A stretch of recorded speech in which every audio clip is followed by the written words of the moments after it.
사업자 대출이나 이런 게 가능하다고 그때 말씀해 주셨던 것 같아서 매출이 좀 돼야 되는 거 아니냐. 1인 사업자들도 가능한 건가요? 이런 견디고 듣다 보면 늘어나는 재테크 지식 시작합니다.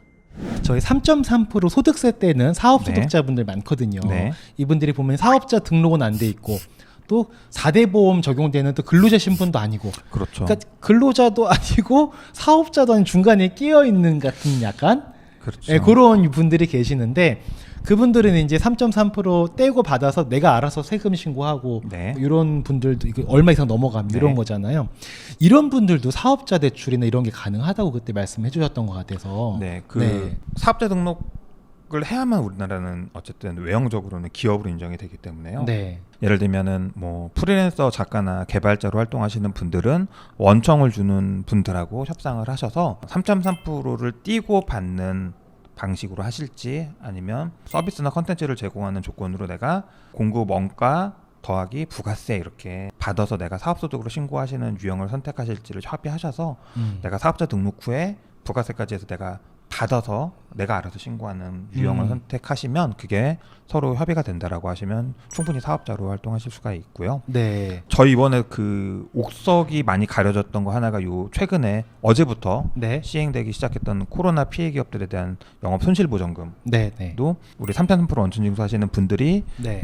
받을 수 있는 금액이 굉장히 작죠. 그쵸. 1, 200만 원, 3, 400인데 음. 지금 우리 이제 이런 사업자 형태로 손실 보전금을 받는 분들은 보통 600에서 1000만 원씩 받으셨죠. 훨씬 많이 받네요. 그렇죠. 네. 네. 그래서 부동산 취득에서도 도움이 되고 세금적으로도 도움이 되고 또 이런 각종 지원금이나 보전금에서도 사업자가 훨씬 유리한 구조가 많이 나오고 있습니다. 그럼 내가 만약에 내가 3.3%를 떼고 소득을 받는 사람이다 네. 라면은 그 소득을 주는 원청 네. 그쪽 나는 서비스나 뭐 용역을 제공했을 네. 것이고 난 소득을 받을 테니까 그 원청과 협의가 된다면 그럼요. 사업자 개인 사업자 등록을 하나 하는 게 그럼요. 훨씬 더 네. 득이 될 수 있겠네요. 그럼요. 맞습니다. 네, 그게 물론 이제 그 회사 원청 주는 회사마다 이게 계약 조건이라든지 뭐 기준들은 달라서 맞습니다. 되는 것도 있고 안 되는 것도 있겠지만 만약에 된다면 안 할 이유가 없는. 맞습니다. 저희 네. 최근에도 그 프리랜서 작가 활동하셨던 분이 네. 이렇게 이제 사업자 등록을 작년에 저희가 가이드를 해드려서 7월달에 사업자 등록을 하고 매출 증빙을 하셔서 네.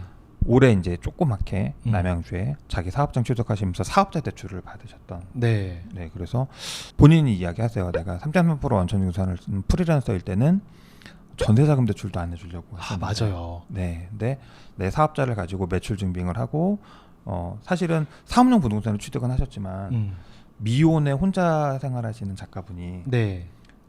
뭐 오피스 겸 뭐 오피스텔을 매수하신 거예요? 오피스 빌딩인데요. 그러니까 네. 업무용 부동산이에요. 주거용은 네, 네. 아니었고. 네. 네. 거기서 본인이 뭐 숙식도 하시고 그럴 수 생활도 있죠, 하시고 뭐. 사업자 등 미혼이면 그럴 수 하시고 있죠. 이렇게 네. 활동하시는 데여서 너무 이렇게 만족하고 유쾌하게, 있으시겠네요. 만족하게 취득했던 사례가 있습니다. 아, 여기서 제가 또 하나 드는 질문이요. 네. 아, 그래. 개인 사업자가 있으면 뭔가 정부 지원 혜택을 받을 수 있는 거 알겠어. 근데 그것도 매출이 좀 돼야 되는 거 아니냐. 이게 가장 또 궁금하실 수도 있을 것 같은데 그럼요. 이 부분은 좀 어때요? 매출이 아예 없으면 안 되겠지만 물론 많으면 좋겠지만 그 기준 같은 게 혹시 있을까요? 상식적인 수준에서 생각하시면 좋을 것 같은데요. 센터장님 말씀해 주신 것처럼 많으면 제일 좋고요. 네. 예, 뭐 매출이 많고 세금을 많이 내면 아무래도 다양한 지원을 받을 수 있을 거고요. 꼭 매출이 많지 않더라도 내가 거래처가 있고 뭐 고용이 있으면 더 좋고요. 안정적인 매출이 있다라는 걸 어느 정도만 입증할 수 있다라고 하면 거기에 맞춰서 우리가 네. 다양한 지원 사업들을 누릴 수 있다라는 걸 좀 기억해 주시면 좋을 것 같으세요. 그 매출마다 그 상황마다 누릴 수 있는 게 다른 것이니 맞습니다. 나는 매출이 좀 이 정도면 적은 것 같은데 라고 해서 포기할 게 아니라 그럼요. 내 네. 상황은 이렇게 되는구나. 그럼 나는 어떤 걸 누릴 수 있을까? 그렇죠. 이렇게 생각을 해서 찾아 나가보는 게 필요하겠네요. 그게 굉장히 현명한 발상입니다. 네. 그러니까 이게 참 아는 만큼 한다는 게 이게 참 사업자 3.3% 받는 분들 사업자 낼 생각을 누가 하겠냐고요. 네, 대부분 못 많이 하실 못 것 하세요. 같아요. 저희도 이제 같이 일하는 파트너 세무사들이 이렇게 소개해줘서 그렇게 하는 경우들이 많은데요. 네.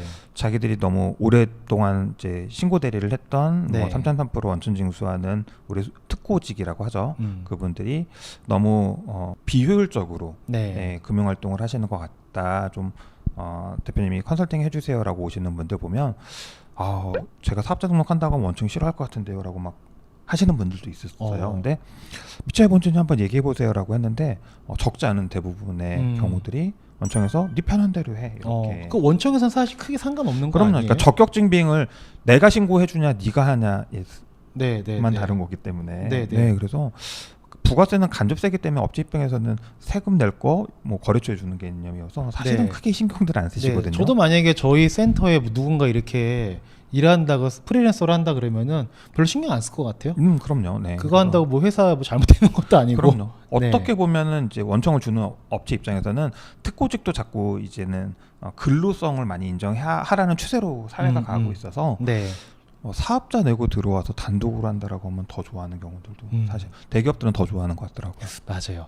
자, 그리고 또 하나 궁금한 게 네. 요새 1인 사업자들이 많습니다. 네, 맞습니다. 1인 사업자들도 가능한 건가요, 이런 게? 그럼요. 네. 지금 그러니까 항상 단서로 붙이지만 근로자가 있는 사업자들이 다양한 지원 사업에서 우대가 되는 건 사실입니다. 네. 고용을 창출할 수 있는 경제 주체이기 때문에 우리 기업들한테 혜택을 주는 만큼 고용이 있는 게 제일 좋지만 고용이 없으면 안 된다라는 건 아니다라는 걸 좀 기억해 주시면 좋고요. 최근에 이제 부동산 취득했던 사례 보면 19억짜리 부동산 취득하는데 혼자서 네.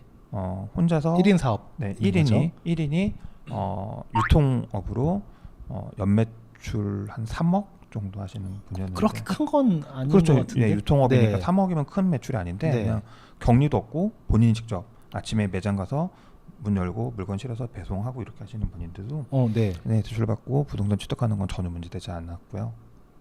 그래요? 네네. 그래서 이런 내용들을 좀 기억해 주시면 내가 사업자가 있는데 근로자가 많지 않네, 매출이 적네라고 해서 낙담하실 게 아니라 내가 그러니까 더 좋은 조건을 누릴 수는 없겠지만 그냥 사업자가 없는 근로자나 가게 네. 개인이 받을 수 있는 지원들보다는 근로자가 없고 매출이 크지 않지만 그럼에도 불구하고 사업자이기 때문에 누릴 수 있는 게 더 많다라는 걸 좀 기억해 주시면 좋을 것 같습니다. 이게 1인일 때 근로자가 있는 사업체보다는 적게 지원받고 혜택을 누릴 수 있겠지만 그렇게 하나하나 나한테 혜택과 이런 것들을 쌓아나가다 보면 점점 나의 규모도 커지고 그럼요. 그러다 보면 이제 네. 고용도 늘어날 수 있고 그럼요. 그러면 또 거기에 맞는 지원과 정부 지원 사업 받을 수 있고 그럼요. 이러면서 성장해 나가는 것 같아요. 그럼요. 그러니까 최근에 그 코로나 터지기 전후로 해서 고용에 관련된 지원 사업들이 굉장히 많이 나왔었기 때문에 네. 고용을 늘려서 세금 감면 받고 고용을 유지한다는 조건으로 나라에서 고용지원금 뭐 적게는 700에서 많게는 1년에 1,100만 원씩 네. 뭐 2년 3년 동안 계속 고용지원금을 받으면서 그럼 이제 실제로 내가 근로자 한 명을 네. 고용함으로써 부담해야 되는 실질 경비는 굉장히 축소되겠죠. 네. 근로자 채용할 때 많은 기업들이 망설이는 것 중에 하나가 4대 보험인데요. 맞습니다. 네. 네. 근데 4대 보험은 피할 수 없는 거긴 한데 네. 4대 보험 내가 그러니까 고용이 늘어서 발생한 4대 보험료의 많은 부분이 사실은 세금에서 또 차감되세요. 세액공제라는 제도가 있어서 고용을 지금 나 혼자 할 수 있는데 억지로 늘릴 필요는 없겠지만 실제로 내가 다양한 지원을 받아서 조금 더 윤택해지고 네. 조금 더 규모가 커져서 실제 고용이 필요할 때는 또 고용을 늘리면서 받을 수 있는 지원 사업들을 활용하신다라고 하면 네. 굉장히 현명하게 사세를 키울 수 있습니다. 그러니까 참 이것도 사업 계획에 이런 것까지 포함이 돼야 되는 것 같아요. 맞습니다. 네, 그냥 열심히 영업 활동하고 판촉 활동해서 마케팅해서 매출만 늘리는 것 물론 중요하지만 그럼요. 사업은 그게 전부가 아니다. 그럼요. 네. 오히려 이것보다 이쪽 것 좀 알아보는 게 좀 더 쉬울 수도 있는. 그럼요. 그러니까 우리가 장사랑 경영이 좀 다르다라는 걸 인지하실 필요가 있는데요. 우리가 이제 장사는 단순히 물건을 사고 팔면서 이익을 남기는 행위라고 우리가 정의한다라고 하면 경영이라고 하면 우리가 세 가지 경제 활동을 한다고 합니다. 네. 그 첫 번째가 아까 우리 장사랑 똑같은 영업 활동. 네. 그 다음이 투자 활동. 네. 그리고 이 영업과 투자 활동에 필요한 돈을 어떻게 만들지 고민하는 재무 활동. 이 세 가지를 우리 기업의 3대 경영 활동이라고 하는데요. 네. 이익으로 1,000만 원 벌고 투자해서 1억 벌 수 있으면 투자해야겠죠. 그렇죠, 하죠. 그렇죠. 좋은 자금을 우리가 만들고 차입하고 투자 받아와서 이 나머지 살림살이를 키우는데 활용할 수 있다라고 하면 또 네. 우리 재무 활동에 신경 써야겠죠. 그래서 네. 그냥 장사는 내가 단순히 물건을 사고 팔면서 이익을 남기는 것 이렇게 생각하시는 분들도 있지만 포지션을 바꿔서 이제 나 장사하지만 장사도 기업이래. 나 기업이네. 그럼 경영해야겠네. 그러면 이제 네. 물건을 사고 파는 거, 돈을 만드는 거, 만든 돈으로 어디에 투자할지 요 세 가지를 네. 골고루 좀 종합적으로 생각하시는 게 굉장히 현명한 네. 경영이다라는 말씀을 드립니다. 맞습니다. 우리가 장사는 진짜 달인들이세요. 아 너무 잘하세요. 너무너무 잘하시는 나머지 아까 말씀하신 인사랑 이제 재무랑 네. 투자 네. 요게 좀 이제 전문 분야가 아니시다 보니까 그렇죠. 놓치는 네. 경우들이 있으신데 그런 것도 신경을 좀만 더 쓰시면 사실 이제 혼자 하기 힘들면 이제 저희 통해서 대표님이랑 말씀 나누셔도 되고 땡땡 통해서 오시면 얼마든지. 네. 케이드면 아마 되게 많은 도움 되실 것 같고